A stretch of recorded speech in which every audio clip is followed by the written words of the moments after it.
జాడే తెలుపగా లోకమంతా గీతాలే తిరిగేని లోకమే ఎవరు చేయని త్యాగం చేయానే ఆనందంతో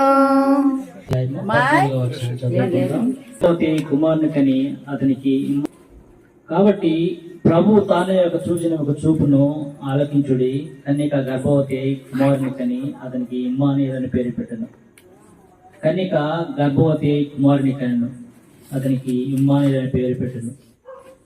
కన్యక గర్భవతి మరియమ్మ దేవుని యొక్క మహాశక్తి ద్వారా సర్వోన్నతమైన శక్తి ద్వారా గర్భవతి అయి ఆయన యేసుక్రీస్తు ప్రభు వారికి జన్మనిచ్చింది.